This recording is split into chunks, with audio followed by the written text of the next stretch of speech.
Welcome to Dan the Road Trip Guy. I'm your host, Dan, and each week we'll embark on a new adventure, discovering memory and life lessons of our incredible guests. From everyday travelers to thrill seekers and everyone in between, this podcast is your front row seat to inspiring stories of passion, resilience, and the pursuit of happiness. So buckle up and enjoy the ride.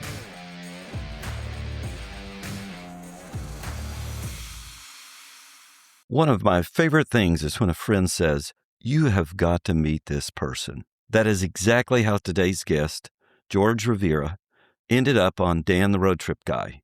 I met George through a mutual friend, and I have been looking forward to this conversation ever since. George is a business builder, a founder advocate, and the creator of the buyback time formula, helping entrepreneurs reclaim their time instead of letting their businesses run their life. His website says that he is the voice for founders who refuse to trade their life for their business, and honestly, that sounds like the kind of conversation we all need. So buckle up and come along as I get to know George, hear his story, and learn what it really means to buy back your time.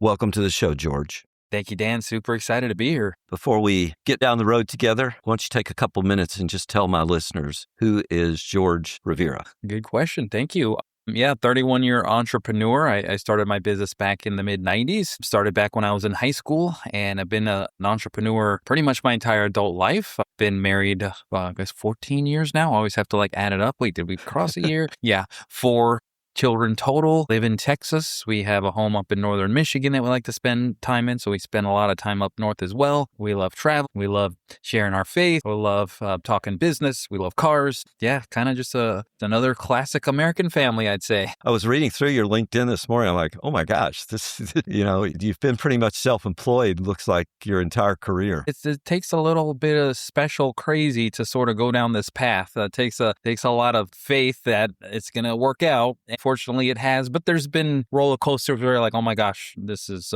not something people really sign up for. The non-glamorous side of the entrepreneur life. What doesn't kill you makes you stronger is what they say. I'm living proof of some of that. And so we'll get into that. But this is Dan the Road Trip Guy, and I always like to know, what was your first car? What was a fun car story that you can share with us? First car was a 1995 Honda Accord. It was maroon. My dad bought it for me in high school. I thought, I'm old enough to have a car. Let's get one that you can pound the miles away on, and it'll last forever. I'm sure that Honda's out there somewhere still running. So that was my car for a good 4 or 5 years, 120,000 miles or so. Best car ever. Never had to do anything but change the oil and put gas in. I don't think they make them like that anymore. No, I don't think so. As far as just best experience in a car, I'm kind of a Porsche guy. I love German cars. I would say my first 911, I just remember getting in the seat, and I'm even to this day, I don't even care to personally drive the vehicle until I own it. I don't know why. I'm just like, you know what? It's not mine. I'm not going to drive it. But I'm talking to the sales guy. You drive it and show me how this thing goes. And he's just going all out on the 911. And I'm like, oh man, this is going to be my car. And yeah, I'd say that was my first experience really falling in love with it. I've loved it for years, just how it looks, just like a lot of people. But having the opportunity to eventually own one, but being in the seat and seeing what it can do before actually owning it, I'm like, holy cow, my car's got some potency here. We better not tell our mutual friend Donnie that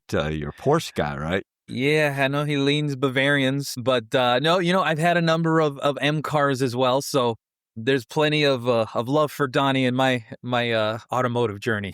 Take me on a epic road trip you've had in your life. I've had so many road trips, even just the most recent one. I look forward to road trips, whether it's just me on my own or with my family. Either way, it's like the effects of it are similar. I'll point to one specific one. So we bought a travel trailer during COVID, and we travel a lot, different destinations, and fly everywhere. And during COVID was a year where everybody kind of stayed put. But hey, it was a good time to think about a travel trailer. Normal travel was sort of not happening as much anymore. And so, yeah, we're just driving all over the country. Some of the most amazing scenery that I've ever seen was driving through the Rockies, specifically like Wyoming. Just breathtaking. I could not believe what my eyes were seeing. And it's like, we take pictures. It's like, pictures can't do it justice. It's like, you have to be there. And so, yeah, driving, I have this big Ford F-50 dually truck that's jacked up from the factory, 6-inch lift. It's called the Black Ops. It looks like it's ready to survive the end of the world. Okay. And it's so overpowered for my trailer. I never owned a trailer, and I never owned a truck. So I'm like, I'm just going to get a big old massive dually that can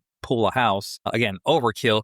It's never hurting for power. It's smooth on the highway. And it's just, I love the expectation of knowing where we're going to pull up, where we're going to set up. And this, there's no greater sense of freedom to me personally than hitting the road. And then it's like the home is on wheels behind us. So it's like, we're going to sleep in our own bed, but we don't know what the scenery is going to look like outside. And that's like exciting. It's like, what is it going to be? Is it going to be an amazing view of the mountains? Is it going to be a lake or just any random place? Who's going to be next to us? Some of the nicest people I've ever met too have been from camping in the trailers. I'd say that's an epic road trip. And so we left from Central Texas, and then we drove up through, we drove like west out to Arizona, then hit up north and went through Utah, and then over into Wyoming. And then we decided to go to Michigan from there instead of back to Texas. So that makes that road trip pretty epic. We went into, we had to go into Idaho, then to cross into Montana, then over to North Dakota, Minnesota, Wisconsin, then the upper peninsula of Michigan to then come down to the top of the lower peninsula. And then we did the typical trip back down to Texas, more straight, almost straight south. So kind of did a nice little loop around the country there. Those are great trips, amazing scenery, great bonding time with the family, always little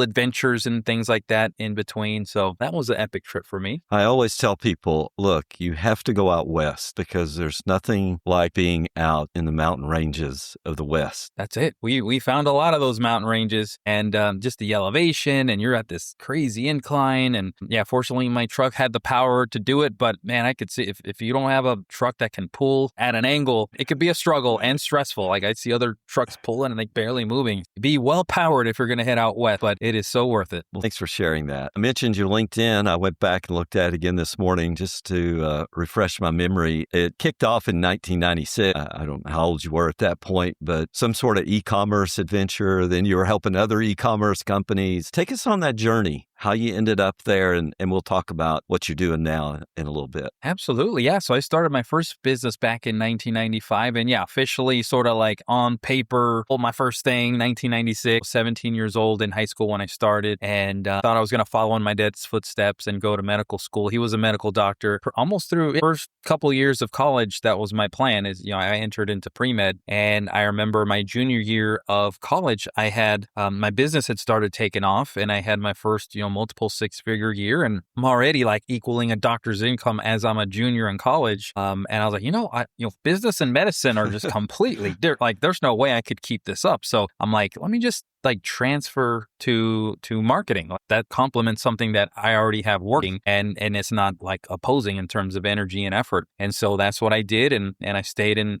marketing ever since. I remember my junior year in college, I actually was able to be a guest speaker or lecturer in an e-commerce class, because at that time it was still very, very new and everybody's just teaching theories. And I'm like, well, I'm actually doing it. You guys are just kind of going from the textbooks of what you think, so that was kind of cool. But been primarily on my own ever since. Most of my, I'd say 31 years as an entrepreneur has been in the online supplement space, like nutritional products. My target market's been the baby boomers. Up until recently, they've been the largest segment of the population. Like wherever their dollars go makes great shifts in the economy and what trends. I believe it's millennials that have sort of like overpassed, but not by much. But so that's why in the mid 90s, I started in the supplement space. And frankly, it's still a solid industry to be in today, because their focus then was anti-aging. Like, maybe they're hitting, mid 40s and 50s. They're like, I kind of like how I used to feel when I was, in my 30s, but I'm not feeling it that way anymore. They look into supplements and things like that. And so I served them in that way for a number of years. And yeah, so that's it. And I had an agency over the years helping other businesses get themselves online, primarily in the supplement space as well. I've always had my own thing going, but with the ability of,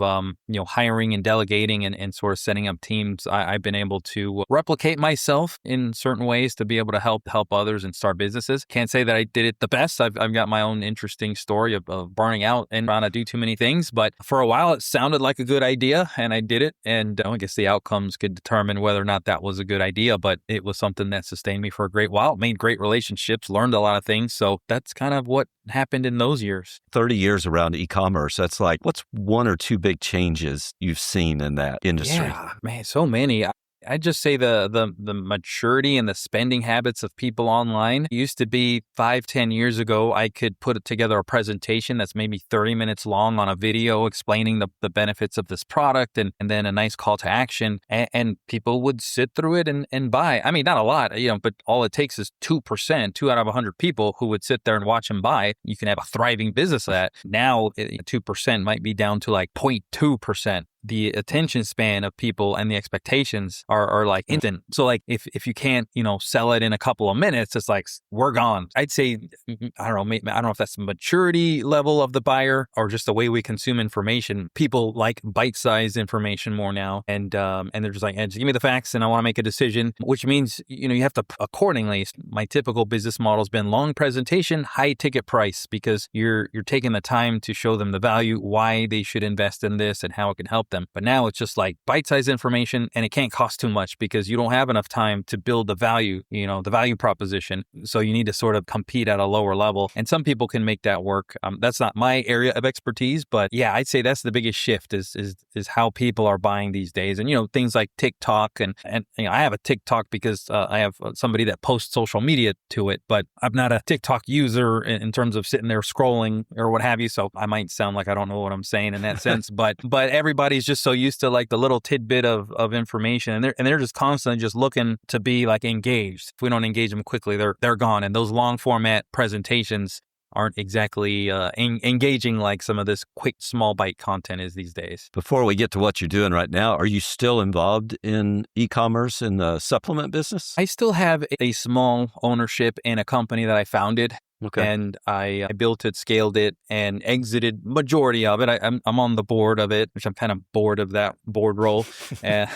Don't do a whole lot, but offer insight and advice to the leadership team. So that's my extent to my involvement, and I still make connections and network for the benefit of the company. I also saw real estate on there. I didn't catch that the first time we talked, but real estate's been a great thing on the side. I never gone all in on real estate as a primary thing, but it's a great way to just keep your money working for you. One of the worst things to do is have big piles of cash sitting in a bank account. You need to have your pay your bills and some reserves, but not like everything. So diversifying into real estate's a great way to at least get it out of the way of inflation, get some appreciation. The housing markets have gone insane over the last 10-ish years. I know they've cooled off the last year or two, but look at it over the last 10-year run. It's just been amazing. I've invested in single family homes. We have a couple of Airbnbs right now and raw vacant land. I've done some land flipping, land investing, also holding some properties for future plans. I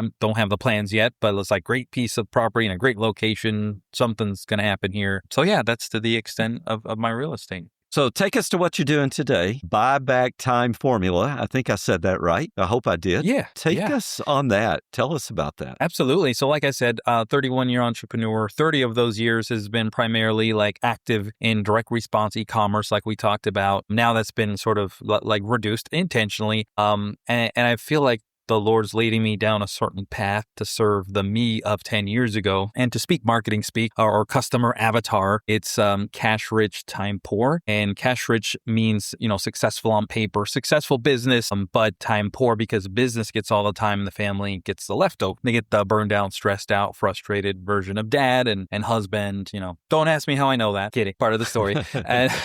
and parallel story to this, in 2015, my dad was diagnosed with cancer early on in the year, was seemingly healthy, 67-year-old practicing, medical doctor and, great career on paper. But, cancer doesn't care. It'll just come for you and just there you go. But yeah, he told us that early on, and our relationship grew really, really tight. And a couple weeks before he passed away, like a deathbed confession, he says, "Don't miss Leo's games. I missed too many of yours." And as you can imagine, it's like a ton of bricks just fell on me. It's like, holy cow. Couple thoughts came rushing. I was instantly transported back to my high school gym where I played in about 40 basketball games and only went to one of them. And I'd been okay with that. I was raised with a dad who wasn't around much. So okay, by high school, I kind of already know who my dad is. But the perplexing thing is that a lot of my my teammates, like all their dads were there for all the games, cheering when they scored every basket, like they won the championship. And I do my fancy move that gets fancier in my head every time I think about it. And I got nobody cheering for me. I remember looking at another dad loving on his kid, and I was like, I wish that was my dad. I didn't care the dad was a, plumber, or, like I didn't care about his career. I was like, I just want that to be my dad, because that's the attention that I want. Yeah, that would have crushed my dad, because he was a good man, but he was the cash-rich, time-poor person that I later became, and that now I'm looking to serve. And so that was nice closure for whatever that was. I'm not a therapist. I don't know how to put language on that. But coming back to that moment, that was like my line in the sand moment, my before and after of my life. I'm like, I became version 2 of my dad, and this is where it ends. But it's going to have to start tomorrow, this whole restructuring thing, because I'm working 16 hours today. And of course, sometimes tomorrow means never. In my case, tomorrow meant 3 years from now, or from that date. And so 3 years comes and goes, and my dad's already long gone, and I'm scaling my company to numbers I'd only dreamed about as an entrepreneur, just printing money, more money than I knew what to do with, but hating life. And I know hate's a strong word, but there's no other word that explains like having your family like ripped away from you and nearly losing them. It wasn't like they were standing at the door, about to leave, but I've seen where that movie ends. That's how the movie ended with my dad. But they might necessarily leave right then, but they start to drift, and then they plan a life without you. And those are kind of the first steps of the inevitable. And so I came to the point of, okay, I'm either going to burn this thing down or I'm going to sell it. Selling a business is a multi-year process. You can't like snap your fingers and boom, you're done. That's not going to solve my problems tomorrow, but I could burn it down. That's like an overnight fix. Probably not the smartest. I already had a successful business. It's just poorly designed. I was the most important person in the business, and I shouldn't be. I was the founder, but I should have built it in a way that didn't pull me for every decision, for every approval. Can we do this? Can we spend that? And that would just completely like suck me in. Even on vacation, it's like you'd see me like, this on my phone, putting out fires. Like we're in France, Eiffel Tower's behind me, and in our pictures, I'm like this. I should be like looking at the tower. I should be enjoying the presence of my family. And I can say that these days that happens, but at that time was not great. I had a friend that lovingly like walked me off the ledge. At the time, he was a coach and a mentor, but a dear friend now. And he just said, stop doing what you don't like doing and keep doing what you're good at. And I'm just like, holy cow, 23 years in business. And that finally clicked in a way that it just hadn't before. I had 40 people working for me, but I was addicted to being the firefighter to my company. And probably for another discussion for another day, but there's, childhood wounds and trauma that keep you trapped in a place of seeking approval. In my case, from my dad, that I never really got. I feel like I might have gotten it here and there, but like overall, my whole life seeking his approval. Even after he passed away, I'm trying to get his approval. At work, it's like you get a P&L. You can see when you're winning or losing. You can adjust. At home, there's no P&L. It's like you got to like listen in, feel it. And I don't want to speak for all men, but for me, I'm like, I like the quick response, and then I just take action. And it's hard to like slow down and kind of try to feel things out at home. So anyway, I started restructuring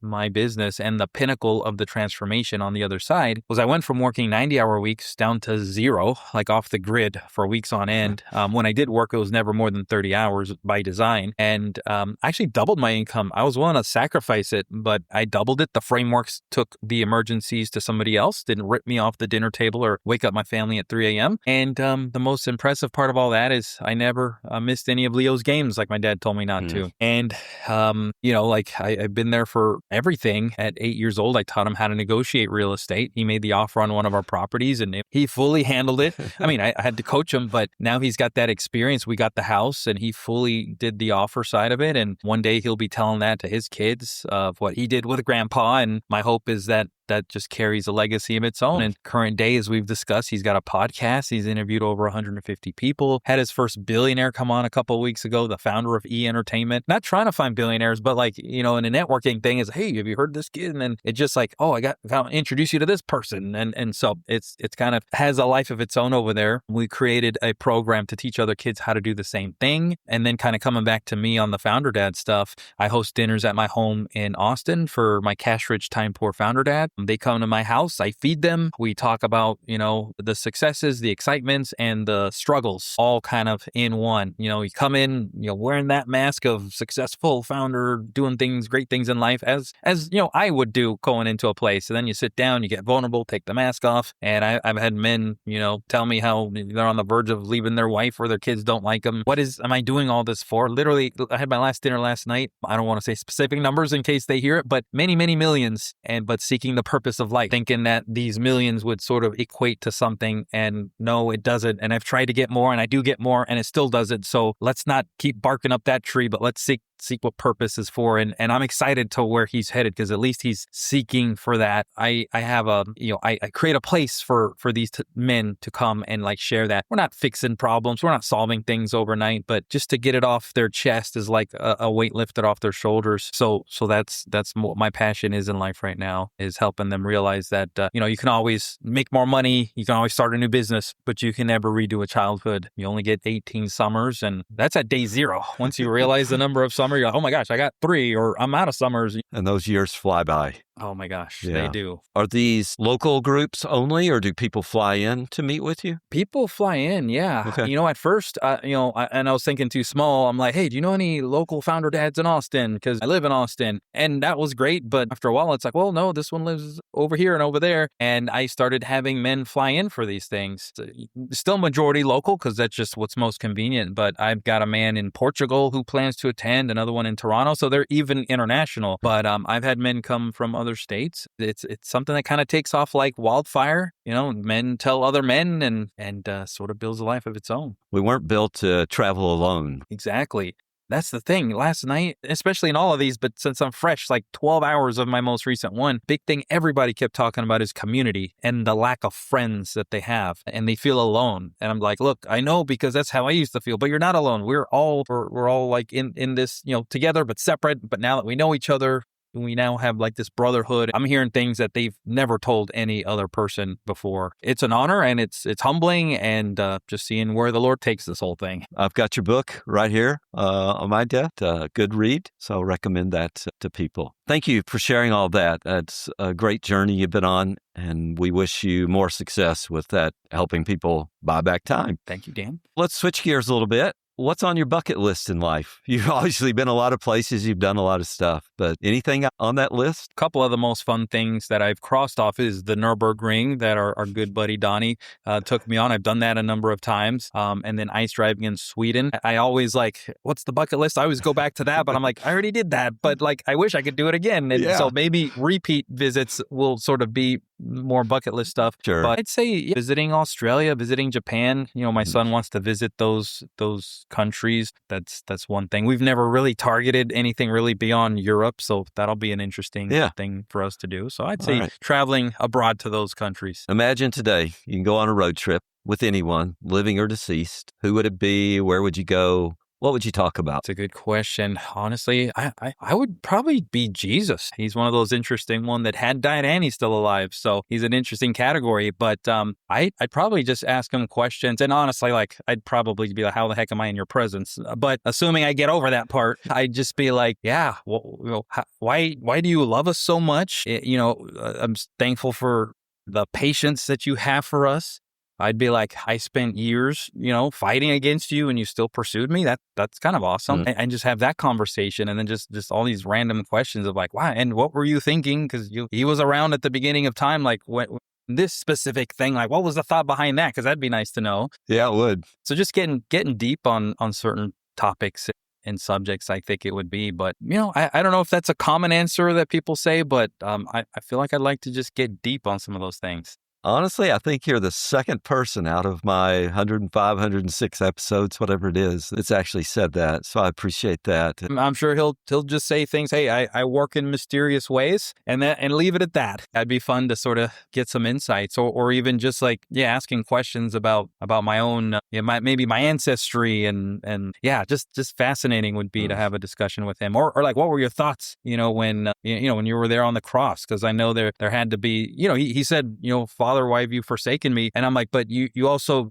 would know that it would turn out okay. But then, so explain how that disconnect happened for like a split second. And, that was like, okay, he had to feel that disconnect in order for it to be valid. Because otherwise it's easy to be like, well, we're just going to get through this and we'll be fine. Like that would have sort of not not been the payment that was required to fulfill everything. So I don't know. And again, that's one of those things where only he kind of understands how that works. And that's why we're not God. So we can just kind of speculate and give our thoughts and ideas. But yeah, just going deep on all that stuff would be fascinating. We've already given us some great advice on business, life, Jesus. But if you could leave my listeners with a piece of advice on how to live a wonderful life, what would be that one piece of advice? If I could speak to my founder dads who might have young ones at home, especially like last night, if I'm speaking of one, last night was talking about how his child would ask him to do things and he just didn't want to do it. Like he's just being transparent. Like, I just don't want to do it. But he sometimes thinks he has to force himself. I just be like, I alluded to it earlier, like you can always go out there, you can always start a new business, make money, but you're never going to be able to rewind these times and be present for your kids so you can never redo a childhood. And I know that at the end of our lives, nobody's ever going to say, I'm so glad I blew your game for that client meeting. Like nobody's ever going to say that, but we do that a lot on autopilot thinking, that there's more time. And so my message is be aware of it now so that you can do the best you can. I know nobody's going to do it perfectly, but just do the best you can so that by the time you get to those end days, we'll all say, oh, I wish I could have done this and that better, but you'll be proud of how you lived those days with the awareness that you got and that you did your best. And that's what you can kind of hang your hat on and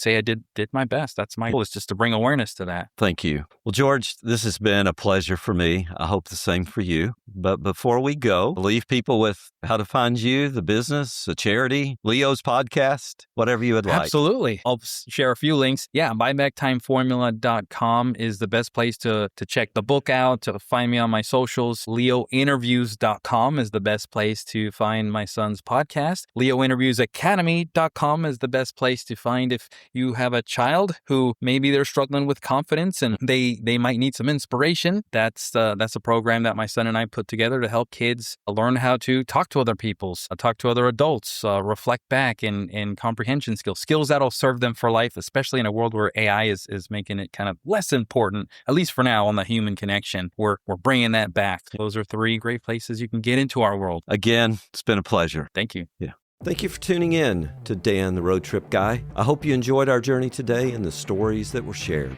If you have any thoughts or questions or stories of your own, I'd love to hear from you. Feel free to reach out to me anytime.